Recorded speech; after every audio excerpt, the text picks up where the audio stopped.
This episode of Horror Movie Talk brought to you by Two Schlubby Guys Podcast. Ready for just another podcast? Excited about supporting your friends through their pseudo-intellectual garbage? Ready to help needy guys feed their egos? Check out Two Schlubby Guys on Google or iTunes today. Hello, and welcome to Horror Movie Talk, an opinionated and accidentally funny horror movie review show. Your schlubby hosts each week are Bryce Hanson, the cool collected nihilist, and David Day, a being of transcendent light.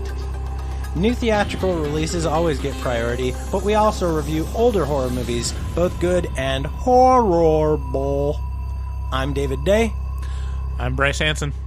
Top of the show, we're going to plug the website. You guys should check us out at horrormovietalk.com. That's where all our stuff is. It's where we live our lives, mostly on weekends, but but throughout the day when we don't want to work. Yeah.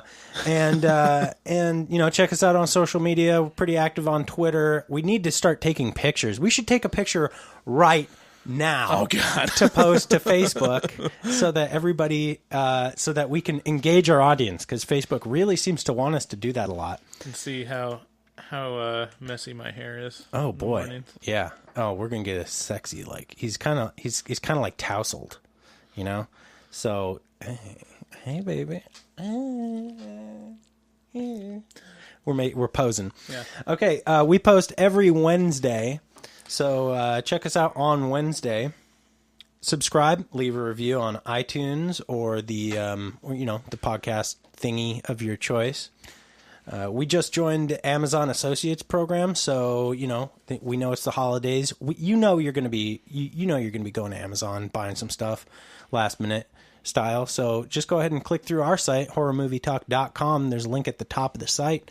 Click through that link and then buy whatever you're going to buy on Amazon, and you'll be helping the podcast out. You'll be supporting the podcast, doing good during the Christmas season. So click through our link on Amazon.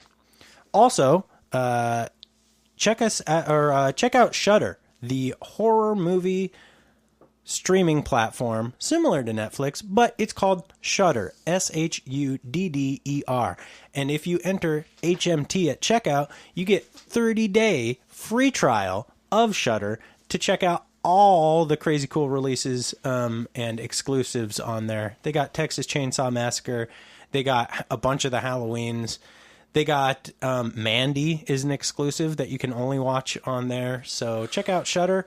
And enter HMT, that's Horror Movie Talk HMT, at checkout and get 30-day free subscription to Shudder. Today, we're talking about Gremlins, which is the horror movie of Christmas. We'll start out by giving a review of our score for the movie. We score on a scale of 1 to 10, 1 being horrible, 10 being fantastic, and 5 being just totally average. So, So that's how our scoring works. Let me turn the page and wash my hands.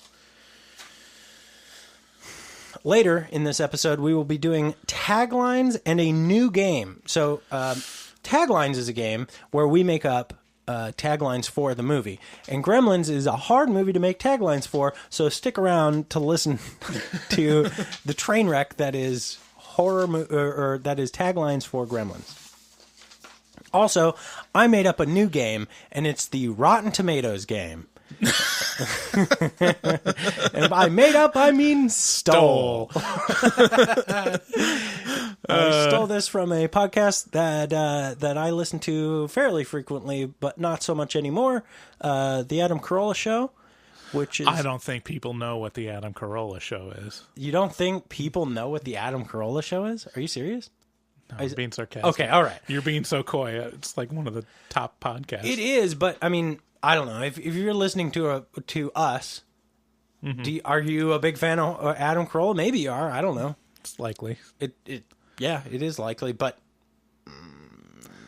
maybe not. Listen to this show. I don't know if you've heard of it. It's by a comedian. His name's Joe Rogan. Look, there's a big difference between... Yeah. But anyway. Yeah. So Rotten Tomatoes game is a game where I pit two movies against each other for their Rotten Tomato score, and Bryce has to guess which one has the higher score on Rotten Tomatoes. Okay. So it's slightly different. It than is a different Corolla's game. version. Yeah, it is much different. Corolla's than is version. guessing the actual score. Right. In this, I can't do that really because there's not a panel. It's only you and me. Right. And I know the answers. Right. So that wouldn't work. Yeah. So thanks again for listening, and let's get into the show. We saw Gremlins. I watched it on Amazon. I rented it on Amazon. Where did you watch it? Google Play. Google Play. Those are the. I think it's probably also available on iTunes. It is a prolific movie that everyone watches on Christmas if you're a horror movie fan. And it's just kind of a fun movie overall. So let's play that trailer. Steven Spielberg presents Gremlins. Billy Pelser has a nice home. Billy, is that you? Yeah, Mom, it's me. A nice job. A nice girl. If you're not doing anything this Thursday night, maybe you'd like to go out on a date with me? I'd love to. And loving parents who are about to give him You're gonna like this. No, don't shake it. We're gonna have to open it now. It won't wait till Christmas. the most unusual gift he ever got. What is it? It's your new pet. Come on, Barney, be a good dog. My dad gave it to me. But there are a few things to keep in mind. If you expose it to the light, you may hurt it. If you get it wet, it will multiply. All that from water? They got wet? Yeah, plain water. And most important, no matter how much they beg, never let them eat after midnight. Because when they do, they change. Rafe. They become clever, mischievous, What's going on here? and dangerous. Gremlins, huh? Little monsters. Right. Hundreds of them. Well, I don't know, maybe thousands. We've been here too. Billy, what are these things? Where do they come from? Look, I know it sounds crazy, I know. But in a few hours, you're gonna have a major disaster on your hands.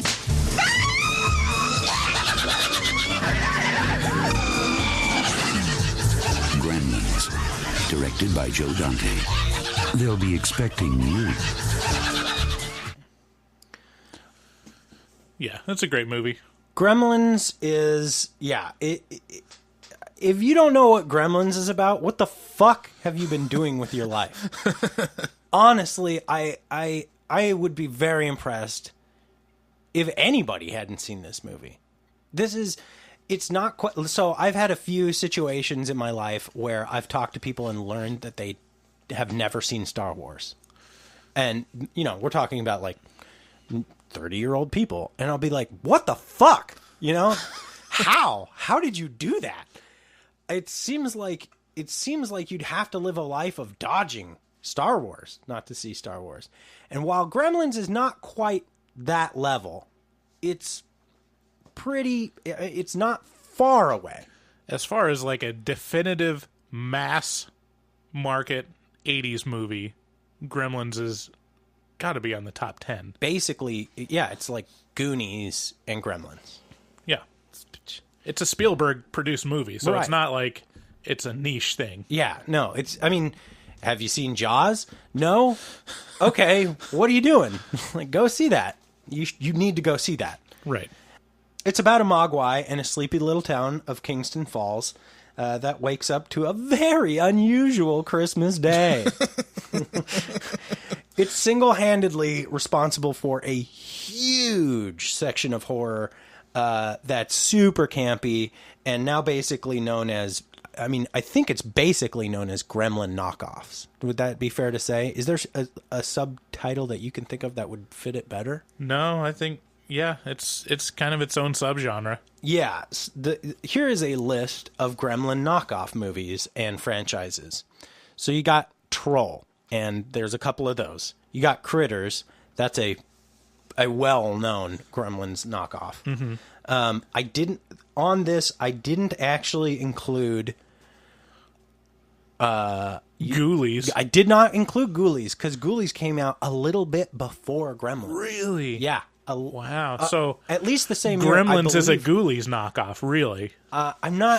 Don't quote me on that 100%. I'm not sure. So Gremlins came out, I think, on June 8th of 1984, which is ironic because it's set in Christmas. It's a very Christmassy kind of movie. It was released against, what was it released against? Ghostbusters. And Raiders of the Lost Ark. Raiders of the Lost Ark was playing. I'm not sure it was released on the same day, but it was also playing at the time. Right. During that season. Right. So I think it's Warner Brothers saw that they needed... They didn't have a big budget movie going up against those other two studios. Yeah. And so they rushed production of this and they released it early.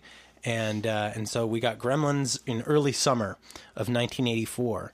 And so I don't know when Ghoulies came out exactly. I did look, and it is a 1984 movie. So if it did come out, it was almost in tandem with Gremlins. Other Gremlin knockoffs include, and Leprechaun, that may be, there's some argument to be had there. Cat's Eye. Well, if you're putting Leprechaun on there, that's like, you should put Child's Play on there. See, now that's where I draw a distinction, right? Because Child's Play is, while similar, is the toy horror movie thing, which does have its own distinct, like there are a bunch of toy horror movies, right? So there's like Puppet Master, and there's Dolls, and there's Child's Play, and there's a bunch of horror movies about toys. Weird. So Ghoulies, it says it was 1984, but the release date on IMDb is January 1985. Oh, interesting. So I wonder if it came out on video. It would first. make sense if Ghoulies was a direct-to-video, even in the mid-'80s. Yeah. Yeah. Munchies, that's a very similar, almost exactly similar movie. Just reading ahead some of these. The Gate, Hobgoblins. Here's the one you're laughing at. Sorority Babes in the Slimeball Bolorama. Beasties, Elves, The Brood. So Gremlins substantially influenced the horror genre to the tune of a lot of knockoffs. And I gave it an 8 out of 10. Yeah, I'd give it a 9. You'd give it a 9. A 9 or a 10. I mean, like, yeah. I mean, I wouldn't shy away from 10 because it's Gremlins. You're not wrong. And it's a widely accepted. Some people probably don't even consider it a horror movie. It's Gremlins, you know? It's iconic in so many different ways. This and I think the only thing holding it back is like no, I don't know. It's pretty perfect. It's pretty perfect. I could be talked into a 9. I don't think it's a 10 on my scale. Yeah. But it's definitely high up there. If you haven't seen it, you should definitely check it out. And what are you doing? So with that, we're going to get into spoilers because you can't really talk about Gremlins without giving away a lot.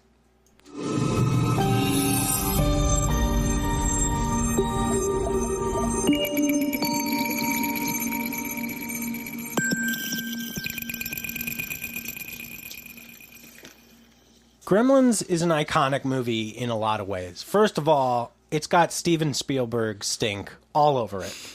Yeah. Despite being directed by Joe Dante, Steven Spielberg is the executive producer. And an interesting thing about Bryce is he loves Steven Spielberg and Steven Spielberg movies.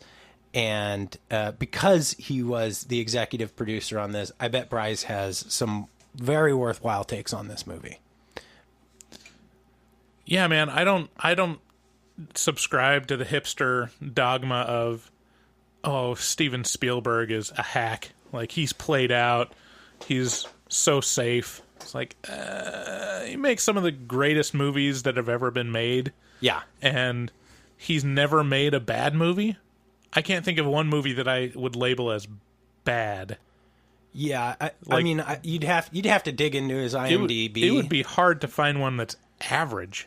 Yeah, Like, yeah, they're all hits for the most part. Even executive produced. Like he has such a high quality around his name that it's really astounding. Yeah, it's kind of disgusting how good he is. Yeah, this movie, it's got a very strong Spielbergian feel to it, even though it's a different director, and it's kind of like Poltergeist in that it has Spielberg didn't direct it, but obviously he had a lot of input on it. Yeah, he was there every day. Yeah. Yeah.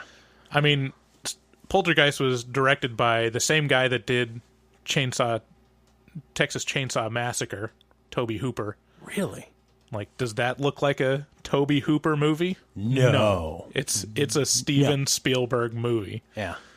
So, I wonder what that does mean about an executive producer credit for Steven Spielberg on movies. Like, what I'd be super interested to, maybe not interested enough for me to actually go in and do this homework, but I'd be very interested for you to go in and do this homework of actually like taking a look at the production, like, and how intertwined he was in all these movies that he executive produces. yeah, I mean, in this, I read some of the trivia around Gremlins, and I mean, there's a couple things that he disagreed with. Yeah. That he just let Joe Dante It felt like have his creative vision on it, and it's the stuff that kind of makes Gremlins great. Yeah. That it's a real good sign of an artist to recognize it's not what I would do, but this is your vision, and trusting them in certain areas. There's probably areas where he stepped in and made sure that the project didn't shoot itself in the foot. Yeah. So this movie was written by Christopher Columbus, who sailed the ocean blue. So Christopher Columbus, I mean, he's got a lot of great movies to his name. I mean, he did Home Alone. That's where his biggest fame is from. Home Alone. He did the first Harry Potter movie. Oh wow! Was directed by Christopher Columbus. The best Harry Potter movie. But this is one of his first real projects that he got his name out for, and didn't really receive much recognition for it. But he was the writer of this story.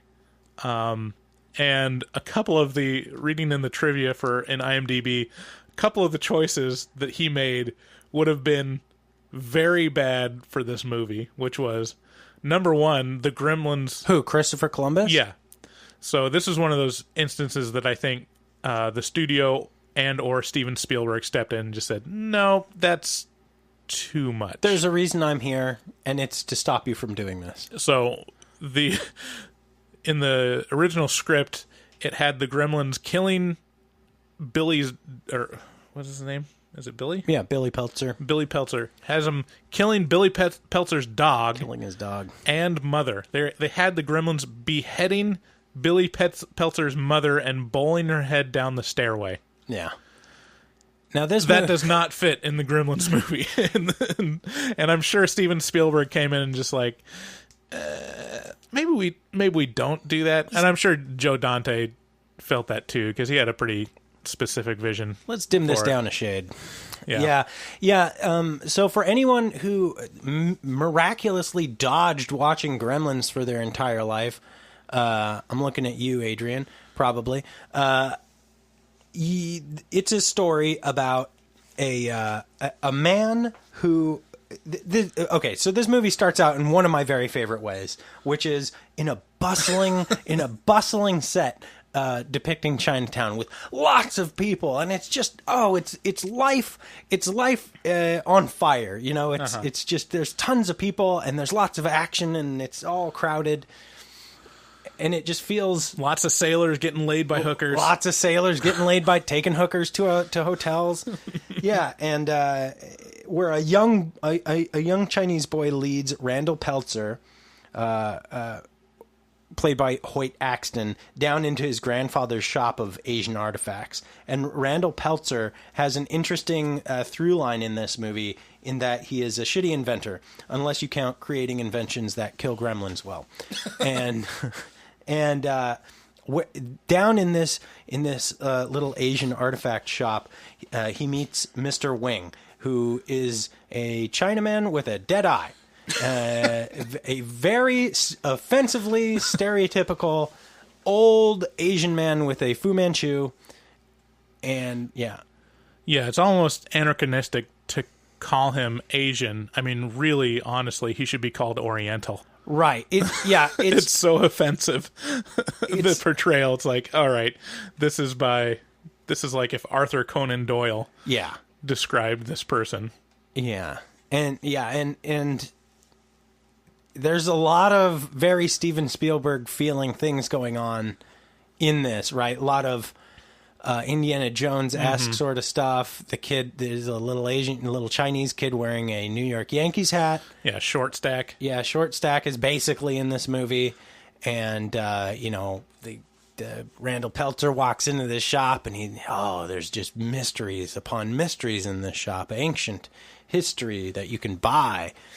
And then there's the Chinaman with the dead eye, so it's kind of, and within this shop, Randall Peltzer finds the Mogwai, right? He finds Gizmo, or it's not named Gizmo, it's named Mogwai, which, interesting fact, Mogwai in Cantonese means devil or demon or gremlin.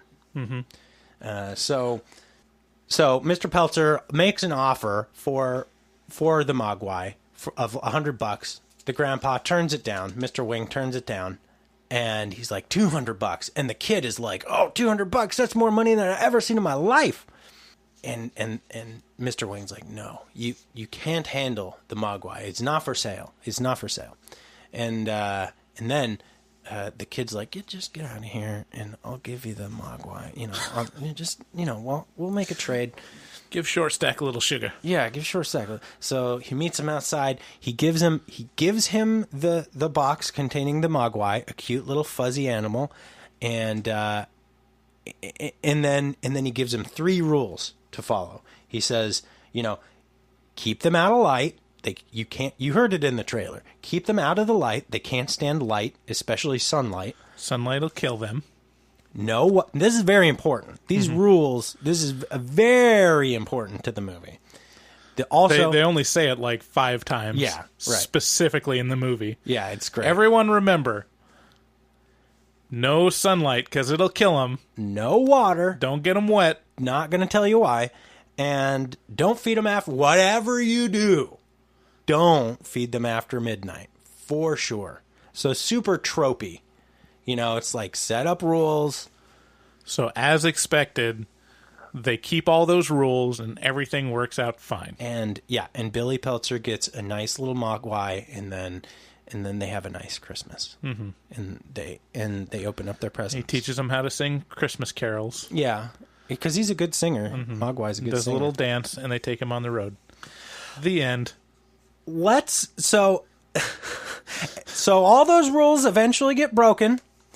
And then you end up with Gremlins. And this is how you get Gremlins.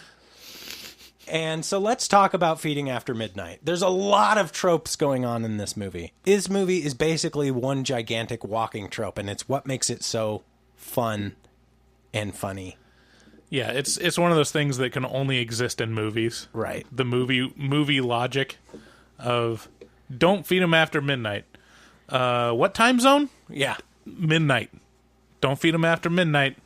But it's midnight somewhere right now. Yeah, but don't feed them after that. The exact moment when it's the darkest midnight? When the clock says midnight. Don't overthink it. Right. As long as the clock is working. What if our clocks aren't all... what if they're not all... Don't feed them after midnight. Oh. What did I just say? Well, so, what about... I already told you. Don't feed them after midnight. But daylight saving... You're not going to want to feed them after midnight. There's a really weird time warp thing. No food after midnight. Oh. Yeah, so that's one of these ones that gets harped on in this movie. I think in the second movie, which is a fucking shit show. It's also hilarious. You know what's funny? Joe Dante likes the second movie better than the first. Yes, which is astounding. He's on record. The director of arguably one of the most notable horror movies ever made likes the second movie, the train wreck of a second movie, more than he likes his own work. Well, didn't he directed the second movie? No way, did he? Yeah. I mean, if anything, that shows you. I wonder if Spielberg had anything to do with the second movie. On that second movie, it was his Mexican counterpart, Senor Spielbergo. Was it really? With Joe Dante, did he direct? I figured. I give no time of day to Gremlins 2 because it's so ludicrous. So I have not learned anything about it. Let me find. Yeah, Gremlins 2, The New Batch, directed by Joe Dante in 1990. What the fuck? Yeah, Joe Dante doesn't have. He must have said that as a joke. I don't know. I mean, the movies that he's done. It's not the most impressive. It's movies that I like. He did Inner Space. Did you ever see Inner Space? No. Is that about inner space of my mind? No, it's about what's his name? Dennis Quaid. Oh no. Gets shrunk the size of like a molecule and injected into Martin Short's body. Oh, okay. It was delightful. Like that movie was delightful. That movie made me love Dennis Quaid, and I always thought Dennis Quaid was misused and a missed opportunity in Hollywood because he would have been a great like poor man's Harrison Ford in anything. Let me tell you about who would agree with you on that. Your mother? Dennis Quaid.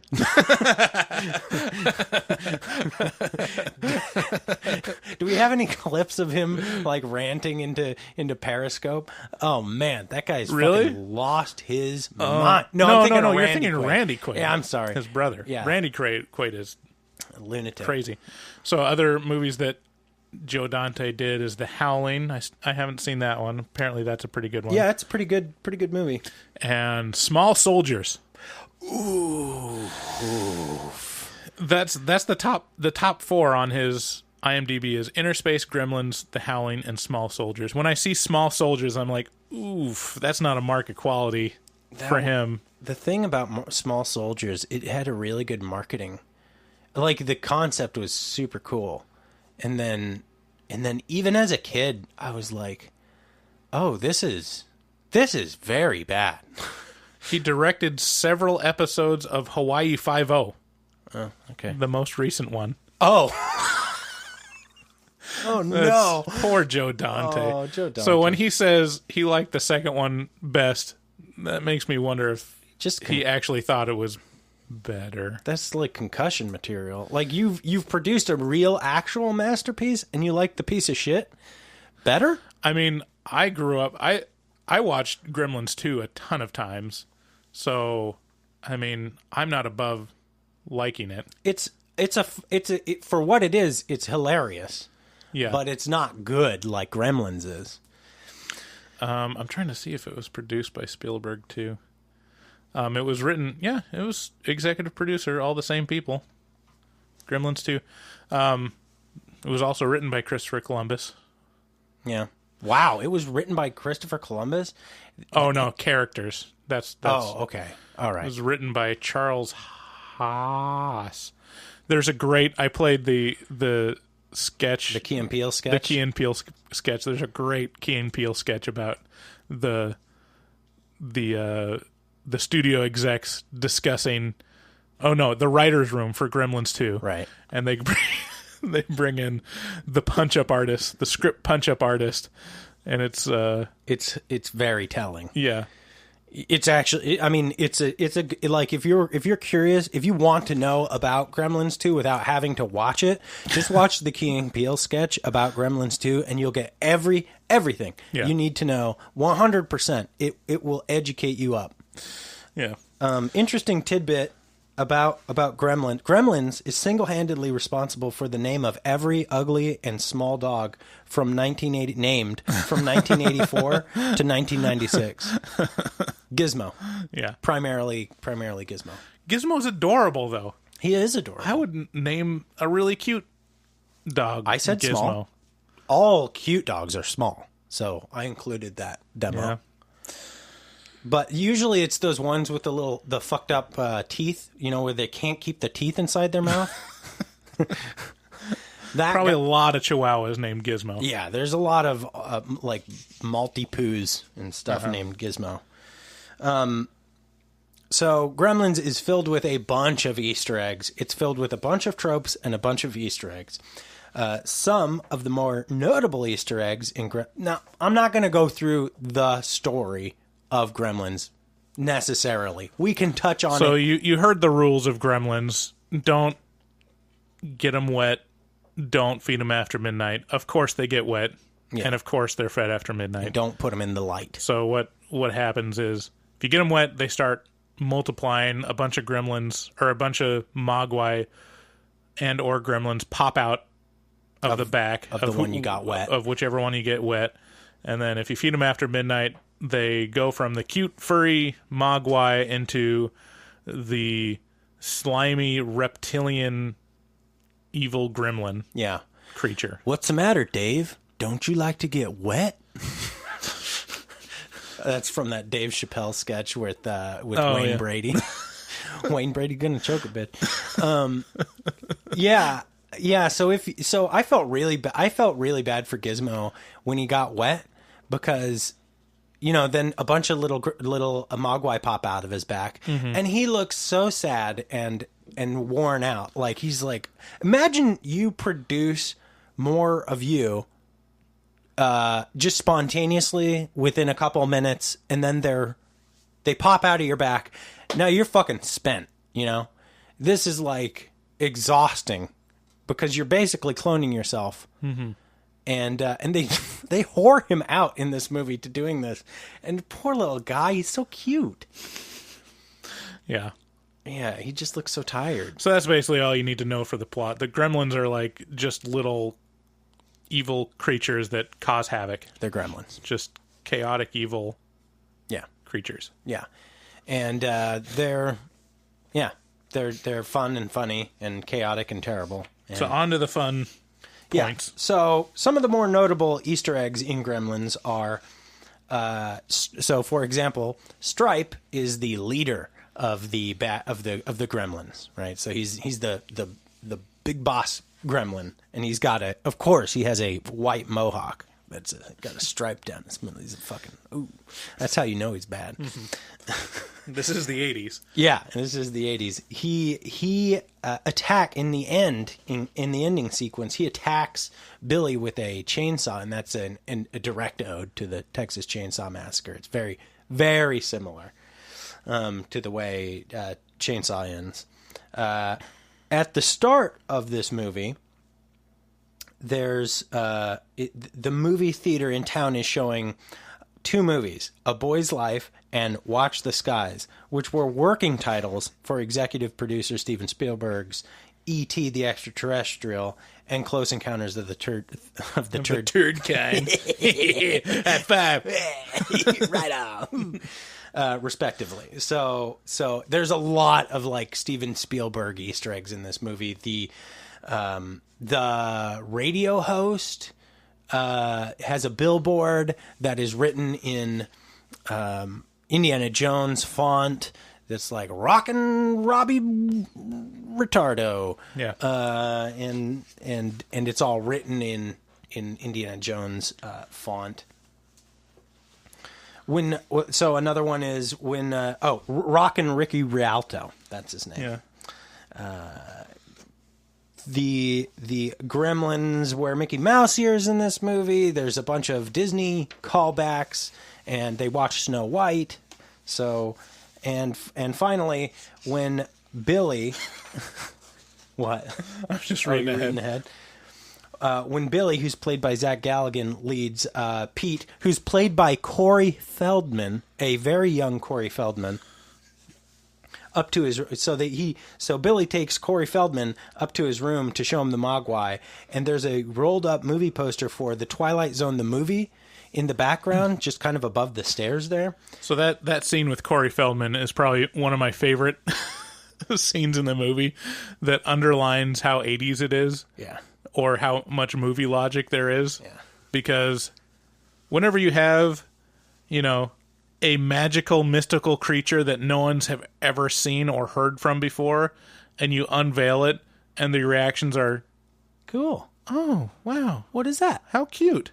Not like, oh my God, what the fuck? What the fuck is that, Billy? Did you discover that? Did you find this in a crater? Oh my God. Is this an alien? Is this now this brings up an interesting So point. this is like in the scene, Corey Feldman, little cute, cuddly Corey Feldman, pours some water on Gizmo and results in all these Mogwai popping out, Yeah. a la an R popping video. And and then Corey Feldman his character is like, huh. I got him wet by accident. Yeah, and that then happened. And then Billy is like, "Oh my God, this is the most fantastical! Can you believe what just happened?" And Corey Feldman's like, That's pretty great. "Yeah, it's really I neat. guess if you're into this. No, kind of stuff. no, it's really interesting. It's neat Like he feigns in because he's like reading interest. his comic book. He's more interested in reading the comic book than the most amazing scientific discovery that's ever happened on Earth." Yeah, it's very strange. It's And so like all the reactions of people in 80s movies when it's like, half the town is on fire and Billy comes in and he's like, "The Gremlins are attacking," and the policemen are like, "Right, Gremlins. right, kid, get out of here. Look out the window. They're driving your car away." Sure. I'd love to turn my head. Yeah. Like I'm going to look out the window just because you said, kid. I make it a point not to turn my head unless I know that I will see something. Yeah, it's goofy. It's extremely goofy. It all. I have it written down here. Gremlins has it all, including Corey Feldman as Christmas tree number 1. Oh, yeah, that's right. He was the Christmas tree. Most of Corey Feldman's appearance in this movie is unrecognizable because he is disguised in a almost ghillie suit like Christmas tree. Because he's working for the Christmas tree seller dude downtown and delivering Christmas trees as a Christmas tree because of Christmas trees. So Gizmo goes home, and eventually all the rules are broken, and we're given the Gremlins. And then Billy brings the Gremlins to school. Or one of them. He brings one of the Gremlins to school. Or the Mogwai. Yeah, one of the Mogwai to school to show his professor. And this is where an interesting trope, an interesting, if extremely predictable trope comes in, which is the black guy dies first. He's the first death in the movie. I never realized that until this run through of this movie. So he gives him to his professor who's black, and the professor's like, "Oh my God!" Like the professor behaves appropriately. He's, "Oh my God, this is unexplained by science. This is a new thing." And so he starts like running tests and doing blood work and and then the Mogwai, I think, does he get it? No, he brings him one of the eggs, and then the egg hatches. No, he brings him one of the little Mogwais.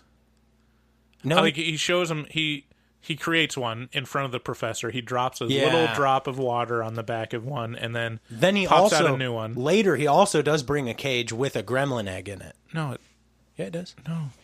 The professor has the Mogwai, and the professor's eating a sandwich, and leaves it close to the cage that he has the Mogwai in. And then it's after midnight, and the gremlin or the Mogwai takes a sandwich and eats it after midnight. And so when the professor comes back, it's in its pupal stage. Oh, yes. Yeah, in the cage. Yeah, you're right. Yeah, and then one day he's showing a movie to the class, and it's about like dissecting things to see their hearts, and he notices that the cage is empty. The cage containing the gremlin egg is empty. So he walks over there, and well, long story short, he's black, and he's the first person to die. So, bunch of goofy, guaranteed goofy shit, just like that. Right. We get to see gremlins killed with a knife, a food processor, a microwave, a sword / fireplace combo, kind of like using the sword as a golf club to smack the gremlin into the fire. Uh-huh. We get to see gremlins killed with light, a car, and more. Mm-hmm. So there's tons of goofy, gory. I like which one's your favorite one? I have a feeling I know because it's mine. I mean, the food processor one is pretty great. You like the food processor one. The most scarring one for me as a small child was the microwave. Yeah, microwave's pretty intense. Yeah, it's really intense. In fact, I believe for the edited for TV version of Gremlins, that is edited out completely. And I think the food processor one maybe as well, which is kind of unfortunate. I get it because the censors were pretty heavy duty when we were growing up in the 90s. So the father in this was probably one of my favorite characters. Yeah. There's a couple things, like he's a failed inventor, and I feel like one of his unrealized greatest contributions to mankind is an orange juicer that juices unlimited orange. Yeah. A tremendous amount of orange. It's like, yeah, this doesn't work how you want it, but it does spew out orange. It does like juice from one orange for about, like 10 minutes. It does. So it does produce infinite orange juice from a single orange. Right. And then also gremlin blenders. Yeah. But he was, in terms of like cast, he was one of the best ones. And looking at the trivia on IMDb, that actor, what's his name? Hoyt? Hoyt Axton. So apparently that is a man's name. Yeah. Hoyt Axton. Apparently big, McLarge, huge. He didn't really use any of the script. Most of his lines were ad-libbed. It was close to the script, but watching it, they're all perfect. All of his lines, all of his delivery was perfect for the defeated inventor or a salesman that's when it squeezes or shoots the toothpaste from the bathroom thing onto his suit. Just the perfect reaction that a salesman would have would be like, "That's not a problem. That's not a problem. It'll wash right out."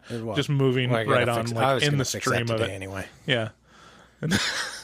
That's tomorrow. I gotta fix that tomorrow. Yeah, he's really. I did not know that he improvised a lot of that. Yeah, because I mean, dude's a fucking pro. Yeah, he's clearly just a seasoned vet of acting, and just a perfectly cast for that role.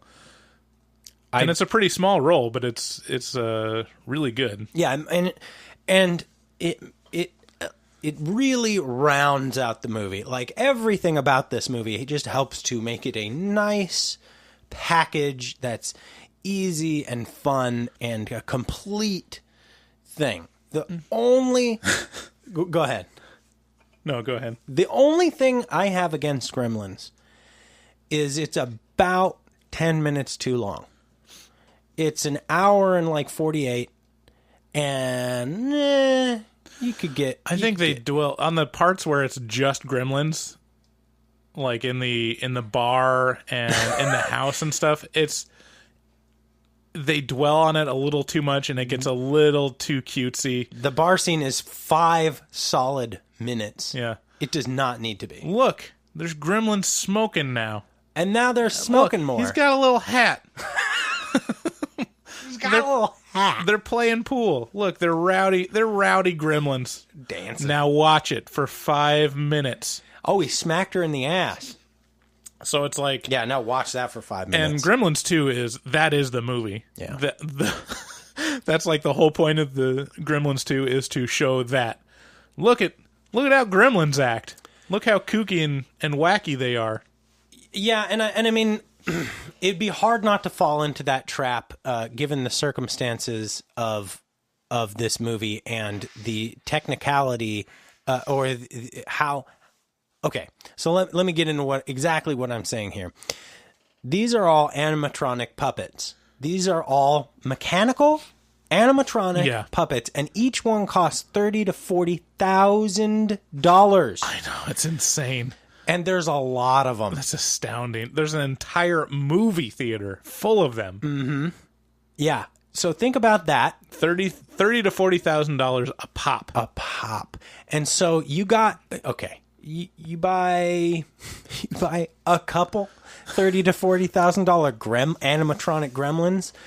You're going to be like, okay, yeah, we're going to get our bang for our buck out of this. But if you buy hundreds, or, you know, there's at least 15 full-blown gremlin models, probably around there, and then there's a bunch of simple ones in the movie theater that are rigged up too. That probably costs decently less, but still, probably just have waving their arms in the background or something. Yeah, but still, we're talking about a tremendous amount of money and effort that's gone into not only paying for these things and building them, but programming them.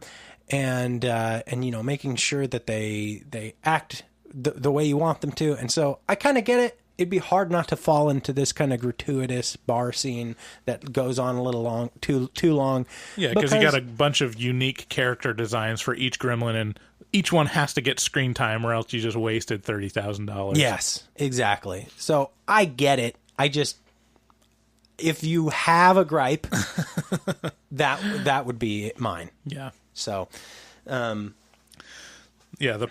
next point is the perfect illustration of the type of movie this is. And this is one of those things that the studio and I think Spielberg wanted to take out of the movie just because it pulls you out of the movie a little bit, which it does.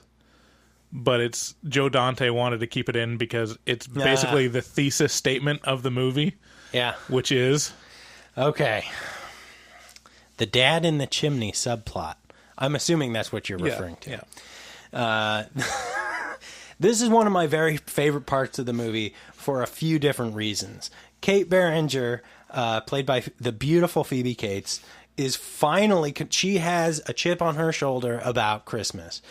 Billy's like, hey, don't you love Christmas? While he's walking her home from work one day, and she gets icy cold to Billy, and she's like, no, I don't like Christmas. And why is Christmas so great anyhow? And Billy's like, hey, well, this is like after the Gremlins are wreaking havoc, and she's like, great, now I have another reason to hate Christmas. And Billy's like, all right, I'll take the bait. So what are you talking about there, Phoebe? I have the clip here if you want to just play it. Yeah, do it. Now I have another reason to hate Christmas. Okay, what are you talking about? The worst thing that ever happened to me was on Christmas. Oh, God, it was so horrible. It was Christmas Eve. I was 9 years old.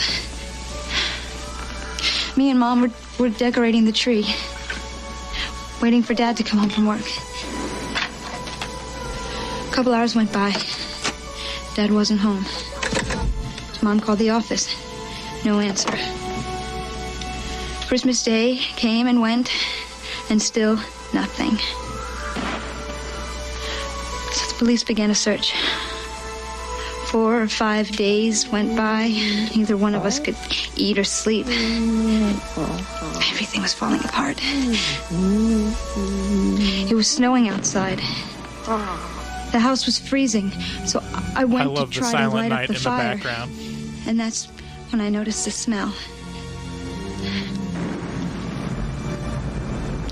Firemen came and broke through the chimney top. And me and Mom were expecting them to pull out a dead cat or a bird. And instead, they pulled out my father. Out of the chimney. I had to leave Gizmo in there. Oh. Yeah, he makes some weird little mumbly sounds. Did you know the voice of Gizmo? Howie Mandel. No, it was not. There was a rumor that it was, but it ended up being some other guy, I think. I tell you... Really? It said it was. Now I gotta check. I have heard that, and I also thought that it was a rumor.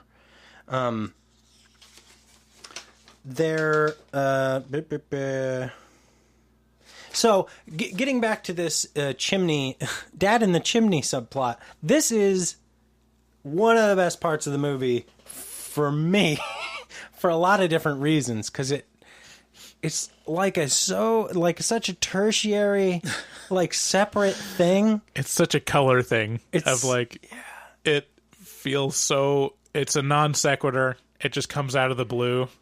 It doesn't add anything but color. Yeah, and upon close examination, it gets real fucked up in how dumb it is. So she tells the tale of Christmas Eve, the night her father went missing. Days went by. There's no sign of her father. So at some point, the house starts getting cold. So she walks over to light a fire. This is days after this. She walks over to light a fire, and she notices a smell. And when the fire people come, they pull out her dad. Because he was trying to surprise her for Christmas and accidentally wedged himself in the fucking chimney. Now, I don't know about you, but if I'm dressing up as Santa, I'm not, and to surprise my little girl, I'm definitely not going anywhere near the chimney. I won't be on the roof at all, in fact. I won't go near my roof because my daughter, not on the roof. Also, I know I will get stuck in the chimney. 100%. Definitely. Any person will get stuck in any chimney. And can you imagine how terrible a Santa suit would look after coming down a chimney too?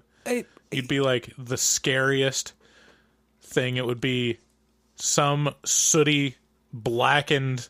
It would be horrible person coming out of your fireplace. So much of this story, upon just a little bit closer examination, falls apart into absolute absurdity. What are you doing on the roof when you're trying to surprise your child? Why are you actually going down a chimney? Have you seen a chimney? Why did it take so long to find him? Didn't he yell and scream? You were definitely home on Christmas Eve. He was in the chimney, alive. How long does the house go cold before you decide to light a fire? How much do you hate your father for being an actual blithering idiot? I love this story because it's absolutely insane. It's batshit insane. Yeah, it's like totally saccharine and just like absurd, yeah, and horrible. Yeah, it's great. Yeah. Oh, Gremlins. Yeah, man, it's an interesting thing that goes along with Gremlins for me because I watch it at Christmas and then I go Gremlins and I think lovingly about it. And then I kind of sour on it throughout the rest of the year until I reach my full sour at December. And then I watch Gremlins again and I go, what? What did I have against Gremlins? So, I don't know. That's, I just checked on IMDb. Mm-hmm. Howie Mandel is the voice of Gizmo. Oh, okay. I stand corrected. I apologize. Yeah. Let me bow to your recollection. Who's the guy from Police Academy who makes the sound effects? He does a voice too. He does do a voice. I thought he did Gizmo. I think there's a couple people that do voices for the Gremlins. It has it in the trivia, but I can't find it right now. Okay, Michael Winslow is the guy. Michael Winslow. I knew it was. I wanted to call him Carl Winslow, but that just. So Fred Newman, I don't know. Mark Dodson, I don't know. Peter Cullen did a voice for Gremlins. I think he was the voice of Optimus Prime. Wow. Yeah, he's the voice of Optimus Prime And he did the voice for Gizmo? for one of the Gremlins. Oh, okay, that makes more sense. Also, Bob Bergen, Michael Sheehan, and just a bunch of people, but most notable, Michael Winslow, the guy that makes all the sound effects on Police Academy, all the Police and Academy Peter movies. Cullen, the voice of Optimus Prime. You heard it here first, folks, or maybe like third. So some interesting facts that I thought were hilarious. If you want a long, if you have an itch about Gremlins to scratch, head on over to the trivia section of IMDb. It is a never-ending list of funny, goofy shit about this movie. An earlier attempt to produce Gremlins in a more cost-effective way than making animatronic Gremlins Yeah, this is hilarious. was to attempt to have monkeys I would love to see a screen test of this. play the Gremlins, but that was abandoned because the test monkeys panicked when made to wear a gremlin head.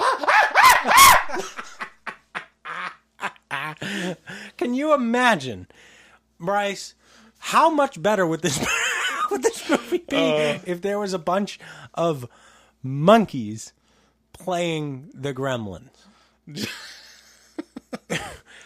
Yeah, it'd be fantastic. That would be an alter. That would be the butterfly flapping its wings that changed all of humanity. Yeah, It would be insane. I'm just saying. yeah. Another fun fact was after watching Tim Burton's earlier short films, executive producer Steven Spielberg considered him first to direct this movie. But he decided against it because at the time Burton hadn't really done anything other than like a little short. Yeah, and actually, I don't know. How do you think he would have done?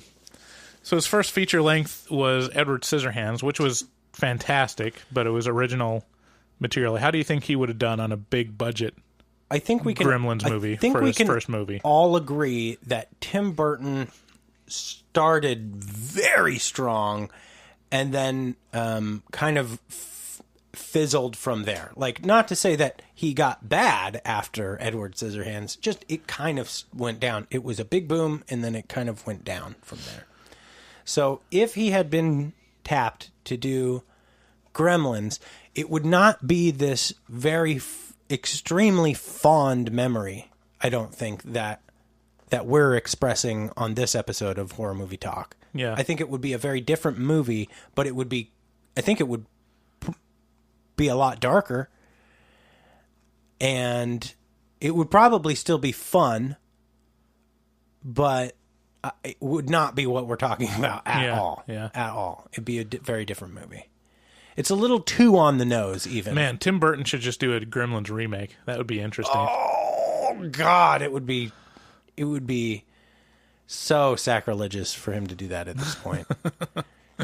I'd be interested in seeing his vision for it. If anybody would have the balls to do it, it'd be him.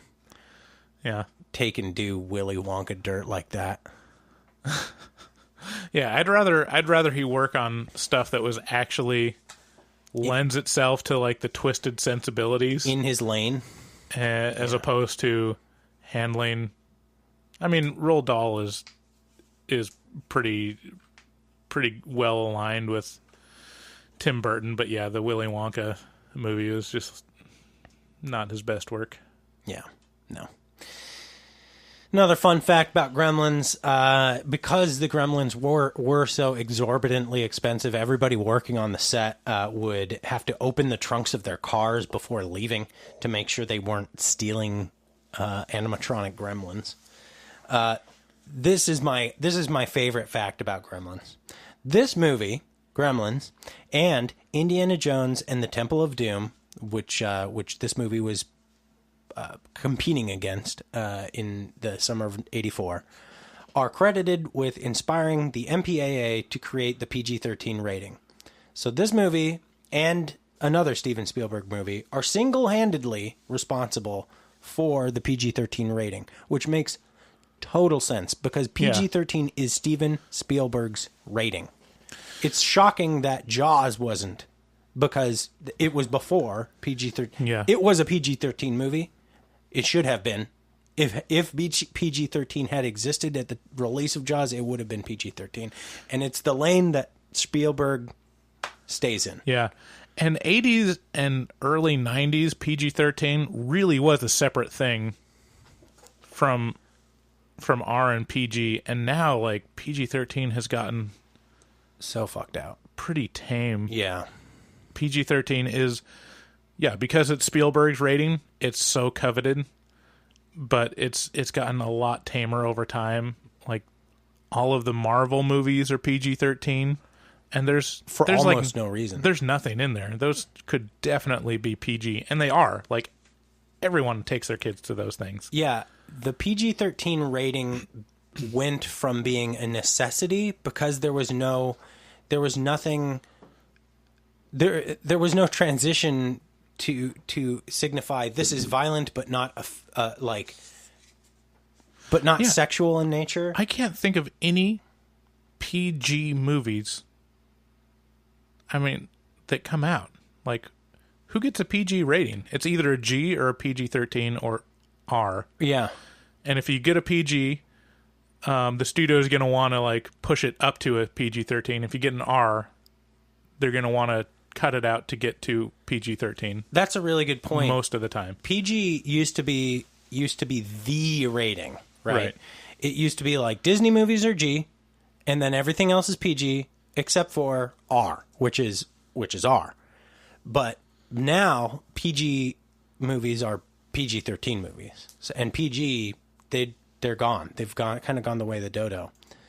Do you have a list of any recent PG movies? I guess Incredibles 2 is PG. I guess there's some animated movies that are PG. Coco, The Greatest Showman was PG. Oh my gosh. Yeah, I guess they're out there. Just not anything. It's just not it's something no one will talk about because it doesn't matter. Moana was PG. Wow, what? Yeah, this is weird. I guess it's a little more prevalent than I realized. Movies that so Coco, that one deals with death. Yeah. So I can see where that's coming from. It's definitely a kid's movie though. Yeah. So, okay, well, just shows how in touch we are with the PG rating. But anyway, so Gremlins and Indiana Jones and the Temple of Doom single-handedly responsible for the PG rating. Finally, well, no, that's actually pretty much all the fun facts I have that I think are worth talking about for Gremlins. What do you think is the who should watch Gremlins? Who would like Gremlins? Everyone. It's a Spielberg movie. It is. Everyone will like it. And you might feel that your hipster cred doesn't work because you liked a movie by Steven Spielberg. But it's worth seeing. And you'll like it. And you'll be engaged. Yeah. And you'll laugh and feel things while you watch it. Yeah, you will feel things. Mm-hmm. For sure. It's a fun movie. Yeah. Anyway. So, that is our review of Gremlins. One of the funnest Christmas movies you can watch. And now, let's move on to Tagline.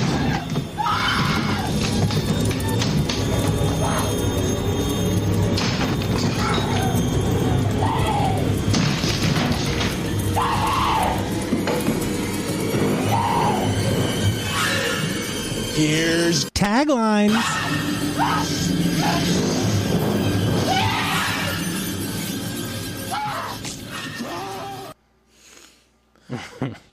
Did you turn that down before the end? I did. I didn't get my extremely loud scream. So Taglines is a game that we play where we make up taglines for the movie that are fun, funny, or notable. And Gremlins was not easy to do that for. So. Some of them are easier than others. Yeah. And the longer we do it, I don't know. It felt like the creativity flowed a lot better early on in the podcast. We're like, yeah, this is brand new. We're excited. Yeah. Got all these creative juices, and now it's every episode. Oh, God damn it, taglines. I'd be interested to... Well, that's how we feel about it. I'd be interested to know how the audience feels about taglines, because there's a certain amount of cringe that some people enjoy a lot, and I think taglines is a great way to deliver that. Yeah. To really give people... to lay down and expose my belly to my critics. Bring it. Okay, Gremlins. One more reason that Chinatown should be avoided. Gremlins. The most chaotic evil character Christopher Columbus... No. The most chaotic evil Christopher Columbus creation until Kevin McAllister. Kevin McAllister is definitely more diabolical than Ooh, that's a good who would win. Yeah, Gremlins are... I mean, definitely Kevin McAllister. You would think so. If Billy could defeat the Gremlins... Oh, yeah, then it's no. Like... Yeah. Kevin McAllister would, like, nail them to a table and turn a blowtorch on their genitals or something. Yeah, he'd crucify all of them. Yeah. Yeah, you're right. Gremlins. This fuzzy little creature loves to be pet, but just don't get it wet. And only when feeding it after midnight, use protection. Okay, so I wrote that. Yeah, let's break this down. I wrote that. And then after reading that, I was like, I wonder what the actual tagline for Gremlins was. And one of them was, don't get them wet, keep them out of bright light, and never feed them out after midnight. So I basically just wrote a slightly more sexualized version of that. Okay, that works. Gremlins. Howie Mandel's best work. Ouch. That's brutal. I actually liked Howie Mandel's stand-up stuff early on.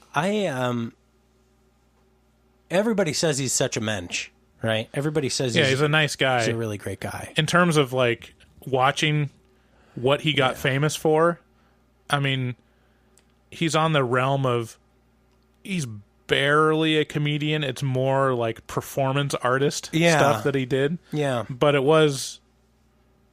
like unique, and it was impressive. It's kind of like watching Jim Carrey's stand up. It's like, I don't know what I'm watching. Yeah. It's not actually that funny, but it's really impressive. Yeah, it's I'm always interested with those kind of comedians. I'm always interested to know what other comedians think of their craft. Like, are they getting snubbed, or are they like, wow, that is impressive. Like, look at fucking Jim Carrey over there. Like, he looks exhausting. Right. And but damn. Like, there's no denying that talent. Gremlins. If you think rules are for chumps, think again. Gremlins. Look, they act just like us. Yeah, they do. Little douchebags. Those are mine. Okay, so there it is. That's the You didn't use any of the ones I gave you. I'm disappointed. I did. I directly David used them. said that it was really hard to come up with taglines, and I gave him 3 examples, which was something Chinatown, something wet, and something.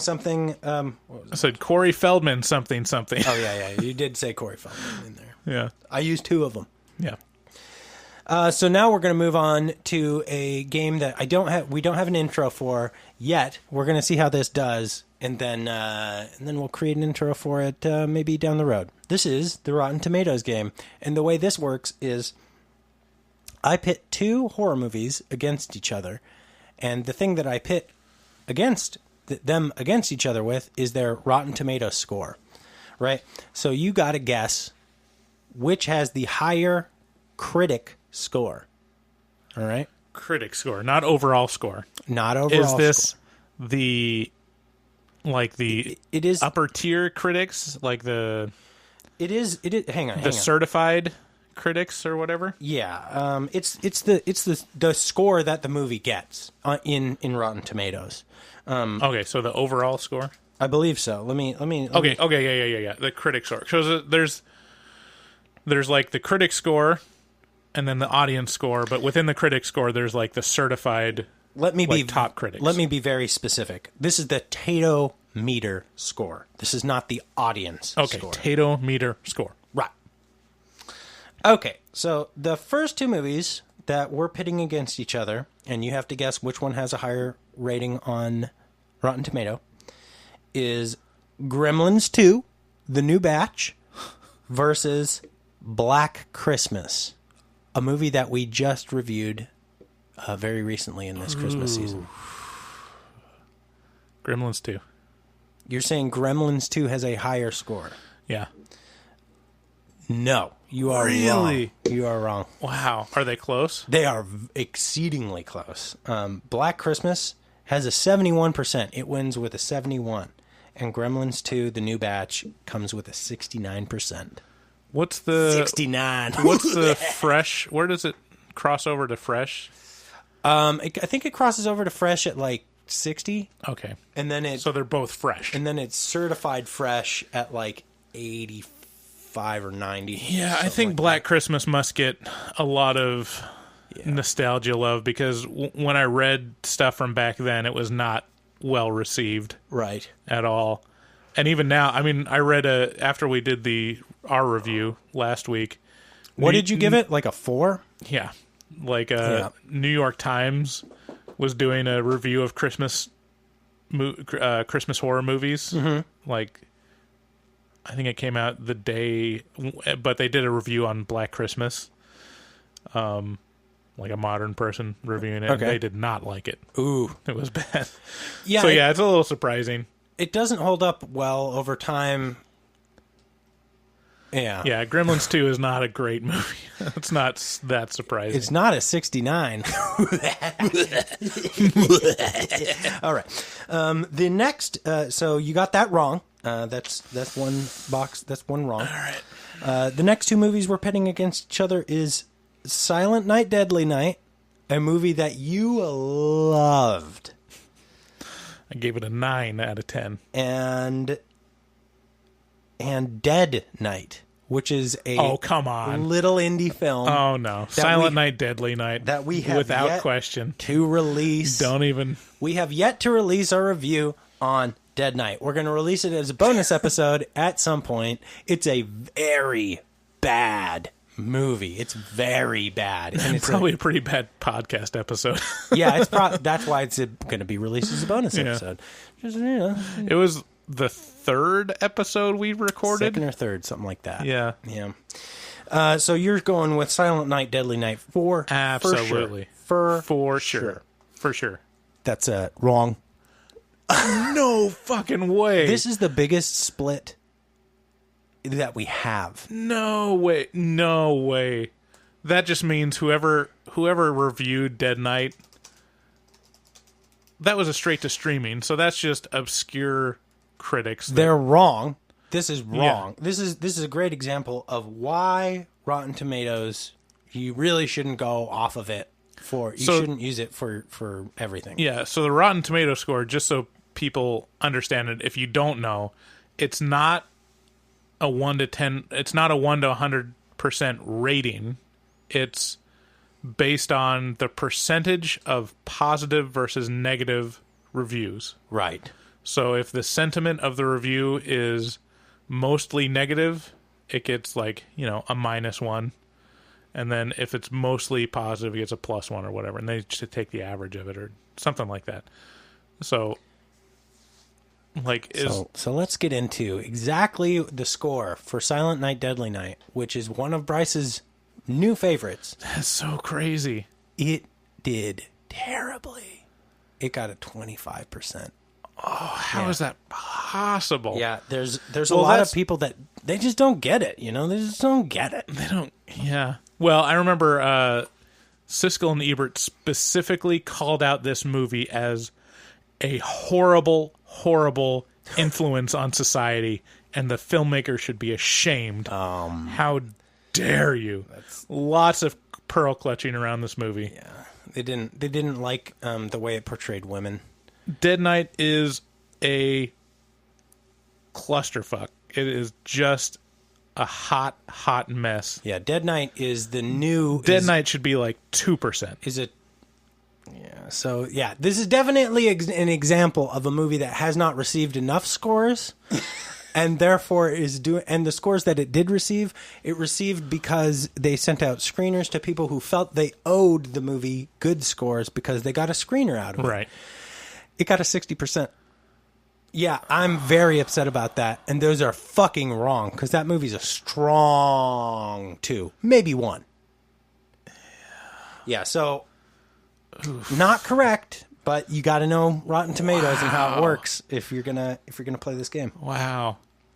Okay, our next pairing. So you're wrong twice now.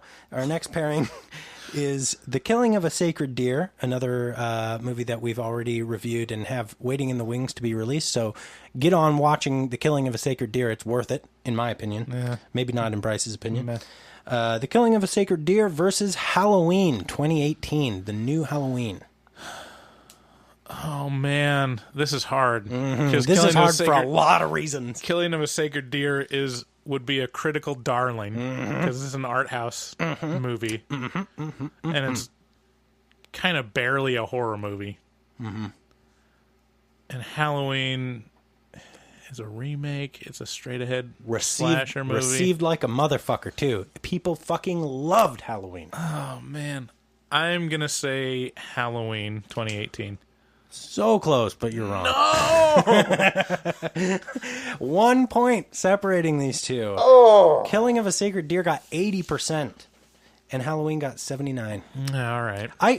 I found that hard to believe, but the art housiness of it, I would have thought would have catapulted it into like the high 80s.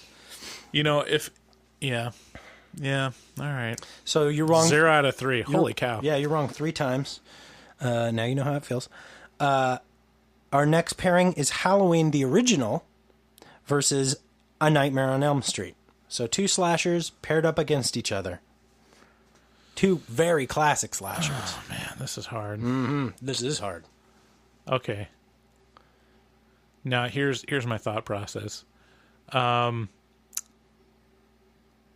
If it's Halloween, it's because there's a lot of post-Halloween love. Like, I bet the critics at the time probably you got to apply that to Nightmare too. If it was at the time, Nightmare would probably get better reviews on like the month of release than Halloween did on the month of release. But over time, there's a lot more love for Halloween because it's John Carpenter. It's an auteur film. Why is that? Can you explain that to me? Wes Craven. Like, Wes Craven versus John Carpenter, that's a pretty even match. Yeah, I don't know, man. But you're right. You're definitely right. John Carpenter gets more love. Nightmare on Elm Street, it's definitely a more entertaining film. Yeah.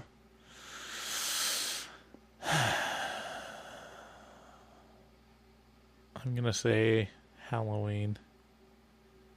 You are right. Yes. By 1%. We're talking 95 versus 94. Nightmare. Yeah, and I'm sure at the time it was more like 70 in the 70s. For both of them. For both of them, yeah. Yeah, you're probably right. At the time for Halloween, it was probably like in the teens or something from critics. Yeah. Yeah, I would imagine so. Being it does not pay to be a groundbreaking artist when your art is ultra disturbing. Yeah. Yeah. Yeah. So, and our final matchup, I love both of these movies. Dead Snow, which is, I believe it's a 2008 you've seen this? I haven't seen it, but I know it. Okay, Dead Snow is a 2008, I think, 2008-2009 zombie Nazi movie. And it's subtitled, and it's a fun time. Versus Evil Dead 2, Dead by Dawn. Maybe my very favorite horror movie.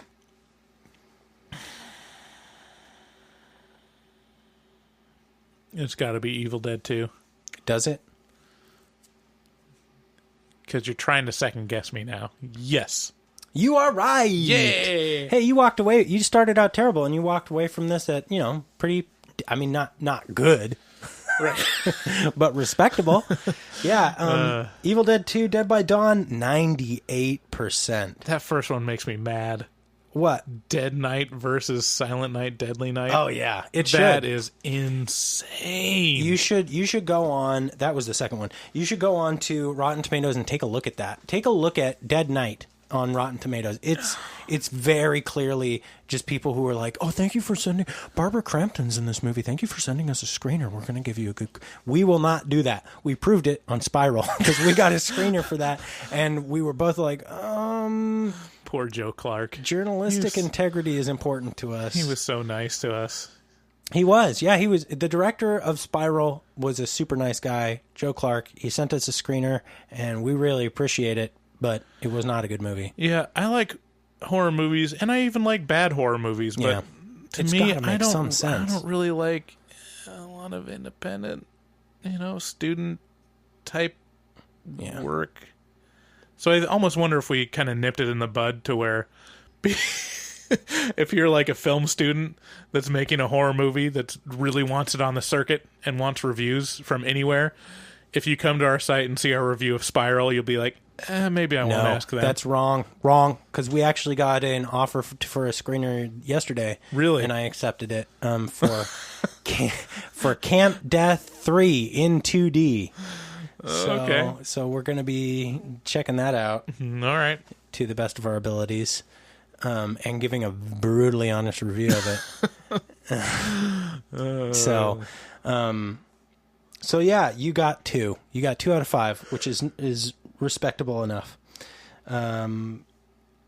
So that is our episode of Horror Movie Talk. What? Thank you guys so much for listening to the show. It's Christmas time. Merry Christmas to you. Go out, have a drink, watch a horror movie, and listen to the pod and share the pod with your friends. Check us out at horrormovietalk.com and click through our link on Amazon to do your Christmas shopping. If you haven't already, you really should have. You're really late, and you should have a lot of anxiety over that.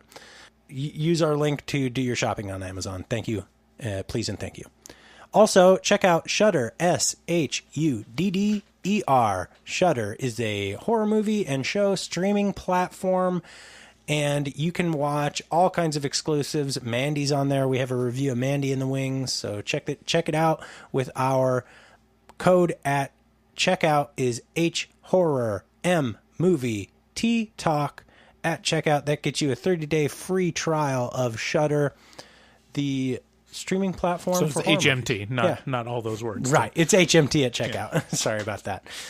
And Merry Christmas to you, and thank you so much. We appreciate you. Thank you. Bye. Merry Christmas. Merry Christmas.